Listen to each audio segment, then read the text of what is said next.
Divergent, Chapter 9. Since there are an odd number of you, one of you won't be fighting today, says 4, stepping away from the board in the training room. He gives me a look. The space next to my name is blank. The knot in my stomach unravels. A reprieve. This isn't good, says Christina, nudging me with her elbow. Her elbow prods one of my sore muscles. I have more sore muscles than not sore muscles this morning, and I wince. Ow! Sorry, she says, but look, I'm up against the tank. Christina and I sat together at breakfast, and earlier she shielded me from the rest of the dormitory as I changed. I haven't had a friend like her before. Susan was better friends with Caleb than with me, and Robert only went where Susan went. I guess I haven't really had a friend, period. It's impossible to have real friendship when no one feels like they can accept help or even talk about themselves. That won't happen here. I already know more about Christina than I ever knew about Susan, and it's only been 2 days. The tank? I find Christina's name on the board. Written next to it is Molly. Yeah, Peter's slightly more feminine-looking minion, she says, nodding toward the cluster of people on the other side of the room. Molly is tall like Christina, but that's where the similarities end. She has broad shoulders, bronze skin, and a bulbous nose. Those three, Christina points at Peter, Drew, and Molly in turn, have been inseparable since they crawled out of the womb practically. I hate them. Will and Al stand across from each other in the arena. They put their hands up by their faces to protect themselves, as 4 taught us, and shuffle in a circle around each other. Al is half a foot taller than Will and twice as broad. As I stare at him, I realize that even his facial features are big. Big nose, big lips, big eyes. This fight won't last long. I glance at Peter and his friends.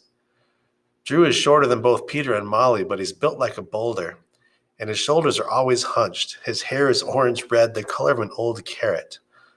What's wrong with him? I say. Peter is pure evil. When we were kids, he would pick fights with people from other factions, and then when an adult came to break it up, he'd cry and make up some story about how the other kids started it. And of course they believed him because we were candor and we couldn't lie. Ha ha. Christina wrinkles her nose and adds, Drew is just his sidekick. I doubt he has an independent thought in his brain. And Molly, she's the kind of person who fries ants with a magnifying glass just to watch them flail around. In the arena, Al punches Will hard in the jaw. I wince. Across the room, Eric smirks at Al and turns one of the rings in his eyebrow.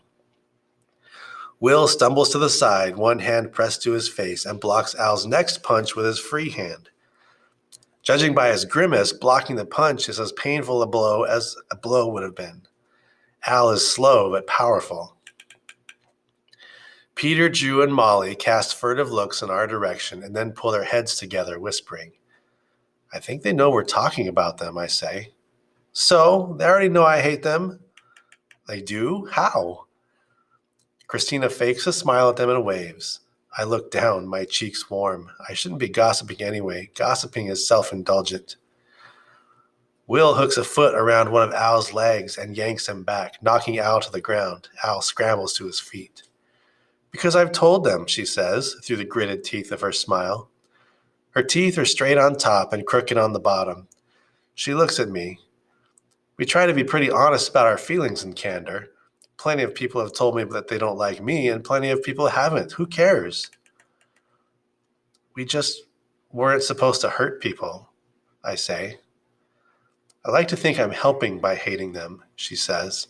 I'm reminding them that they aren't God's gift to humankind. I laugh a little at that and focus on the arena again. Will and Al face each other for a few more seconds, more hesitant than they were before. Will flicks his pale hair from his eyes. They glance at 4 like they're waiting for him to call the fight off, but he stands with his arms folded, giving no response. A few feet away from him, Eric checks his watch. After a few seconds of circling, Eric shouts, Do you think this is a leisure activity? Should we break for nap time? Fight each other. But Al straightens, letting his hands down, and says, Is it scored or something? When does the fight end? It ends when one of you is unable to continue, says Eric. According to Dauntless rules, 4 says, one of you could also concede. Eric narrows his eyes at 4. According to the old rules, he said. In the new rules, no one concedes. A brave man acknowledges the strength of others, 4 replies. A brave man never surrenders. 4 and Eric stare at each other for a few seconds. I feel like I'm looking at 2 different kinds of Dauntless, the honorable kind and the ruthless kind. But even I know that in this room it's Eric, the youngest leader of the Dauntless, who has the authority. Beads of sweat dot Al's forehead. He wipes them with the back of his hand. This is ridiculous, Al says, shaking his head. What's the point of beating him up? We're in the same faction. Oh, you think it's going to be that easy? Will asks, grinning. Go on, try to hit me, slowpoke. Will puts his hands up again. I see determination in Will's eyes that wasn't there before. Does he really believe he can win? One hard shot to the head and Al will knock him out cold.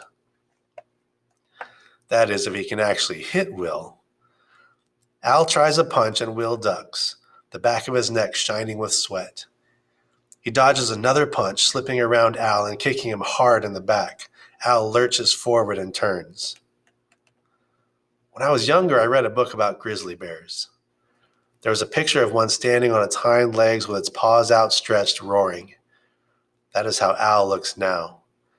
He charges at Will, grabbing his arm so he can't slip away, and punches him hard in the jaw. I watch the light leave Will's eyes, which are pale green like celery. They roll back into his head and all the tension falls from his body. He slips from Al's grasp, dead weight, and crumples to the floor. Cold rushes down my back and fills my chest. Al's eyes widen and he crouches next to Will, tapping his cheek with one hand. The room falls silent as we wait for Will to respond. For a few seconds he doesn't, just lies on the ground with an arm bent beneath him. Then he blinks, clearly dazed. Get him up, Eric says. He stares with greedy eyes at Will's fallen body like the sight is a meal and he hasn't eaten in weeks. The curl of his lip is cruel. 4 turns to the chalkboard and circles Al's name, Victory. Next up, Molly and Christina, shouts Eric. Al pulls Will's arm across his shoulders and drags him out of the arena. Christina cracks her knuckles. I would wish her luck, but I don't know what good that would do. Christina isn't weak, but she's much narrower than Molly. Hopefully her height will help her. Across the room, 4 supports Will from the waist and leads him out. Al stands for a moment by the door, watching them go. 4 leaving makes me nervous. Leaving us with Eric is like hiring a babysitter who spends his time sharpening knives. Christina tucks her hair behind her ears. It is chin length, black, and pinned back with silver clips. She cracks another knuckle. She looks nervous, and no wonder. Who wouldn't be nervous after watching Will collapse like a rag doll? If conflict in Dauntless ends with only one person standing, I'm unsure of what this part of initiation will do to me. Will I be Al, standing over a man's body knowing I'm the one who put him on the ground? Or will I be Will, lying in a helpless heap? And is it selfish of me to crave victory, or is it brave? I wipe my sweaty palms on my pants. I snap to attention when Christina kicks Molly in the side. Molly gasps and grits her teeth like she's about to growl through them. A lock of stringy black hair falls across her face, but she doesn't brush it away. Al stands next to me, but I'm too focused on the new fight to look at him or congratulate him on winning, assuming that's what he wants. I'm not sure. Molly smirks at Christina and without warning dives, hands outstretched at Christina's midsection. She hits her hard, knocking her down and pins her to the ground. Christina thrashes, but Molly is heavy and doesn't budge. She punches, and Christina moves her head out of the way, but Molly just punches again and again until her fists hit Christina's jaw, her nose, her mouth. Without thinking, I grab Al's arm and squeeze it as tightly as I can. I just need something to hold on to. Blood runs down the side of Christina's face and splatters on the ground next to her cheek. This is the first time I've ever prayed for someone to fall unconscious, but she doesn't. Christina screams and drags one of her arms free. She punches Molly in the ear, knocking her off balance, and wriggles free. She comes to her knees, holding her face with one hand. The blood streaming from her nose is thick and dark and covers her fingers in seconds. She screams again and crawls away from Molly. I can tell by the heaving of her shoulders that she's sobbing, but I can barely hear her over the throbbing in my ears. Please go unconscious. Molly kicks Christina's side, sending her sprawling on her back. Al frees his hand and pulls me tight to his side. I clench my teeth to keep from crying out. I had no sympathy for Al the first night, but I'm not cruel yet. The sight of Christina clutching her rib cage makes me want to stand between her and Molly. Stop, wails Christina, as Molly pulls her foot back to kick again. She holds out a hand. Stop, she coughs. I'm done. Molly smiles, and I sigh with relief. Al sighs too, his rib cage lifting and falling against my shoulder. Eric walks toward the center of the arena, his movements slow, and stands over Christina with his arms folded. He says quietly, I'm sorry, what did you say? You're done? Christina pushes herself to her knees. When she takes her hand from the ground, it leaves a red handprint behind. She pinches her nose to stop the bleeding and nods. Get up, he says. If he had yelled, I might not have felt like everything inside my stomach was about to come out of it. If he had yelled, I would have known that yelling was the worst he planned to do, but his voice is quiet and his words precise. He grabs Christina's arm, yanks her to her feet, and drags her out the door.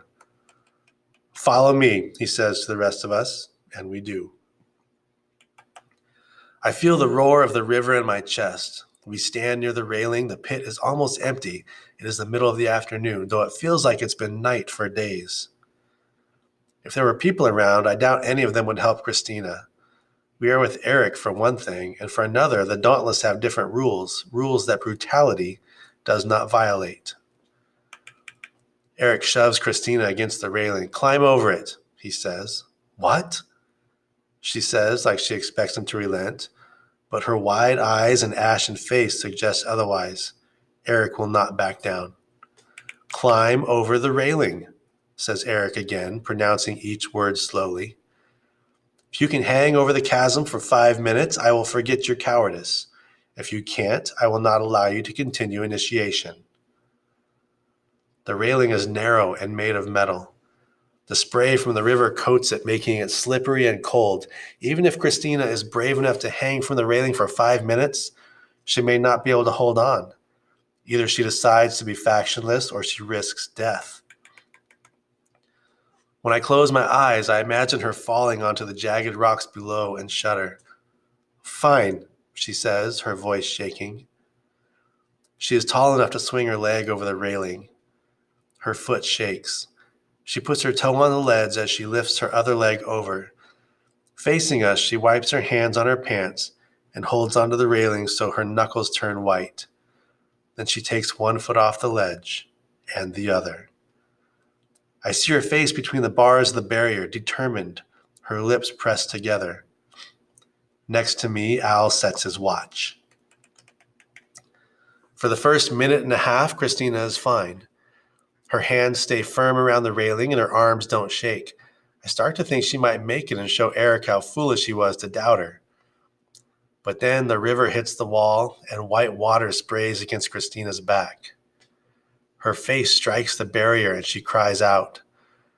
Her hand slips, so she's just holding on by her fingertips. She tries to get a better grip, but now her hands are wet.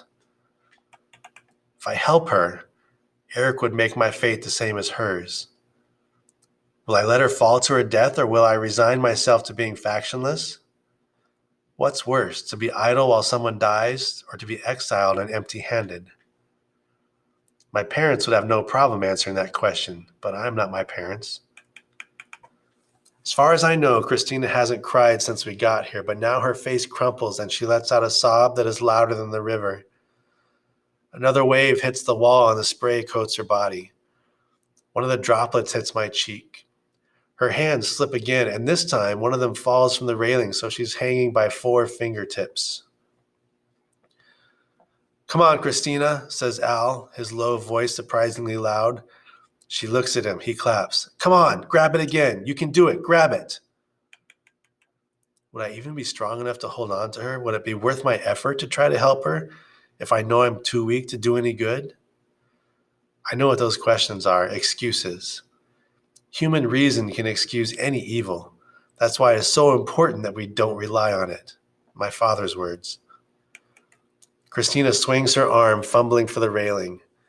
No one else cheers her on, but Al brings his big hands together and shouts, his eyes holding hers. I wish I could move, but I just stare at her and wonder how long I have been this disgustingly selfish. I stare at Al's watch. 4 minutes have passed. He elbows me hard in the shoulder. "Come on," I say. My voice is a whisper. I clear my throat. 1 minute left, I say, louder this time. Christina's other hand finds the railing again. Her arm shakes so hard I wonder if the earth is quaking beneath me, jiggling my vision, and I just didn't notice. "Come on, Christina," Al and I say as our voices join. I believe I might be strong enough to help her. I will help her. If she slips again, I will. Another wave of water splashes against Christina's back, and she shrieks as both her hands slip off the railing. A scream launches from my mouth that sounds like it belongs to someone else, but she doesn't fall. She grabs the bars of the barrier. Her fingers slide down the metal until I can't see her head anymore. They're all I see. Al's watch reads 5 minutes. 5 minutes are up, he says, almost spitting the words at Eric. Eric checks his own watch, taking his time, tilting his wrists, all while my stomach twists and I can't breathe. When I blink, I see Rita's sister on the pavement below the train tracks, limbs bent at strange angles. I see Rita screaming and sobbing. I see myself turning away. Fine, Eric says. You can come up, Christina. Al walks toward the railing. No, Eric says. She has to do it on her own. No, she doesn't, Al growls. She did what you said. She's not a coward. She did what you said. Eric doesn't respond. Al reaches over the railing, and he's so tall that he can reach Christina's wrist. She grabs his forearm. Al pulls her up, his face red with frustration, and I run forward to help. I'm too short to do much good, as I suspected, but I grip Christina under the shoulder once she's high enough, and Al and I haul her over the barrier. She drops to the ground, her face still blood-smeared from the fight, her back soaking wet, her body quivering. I kneel next to her. Her eyes lift to mine, then shift to Al, and we all catch our breath together.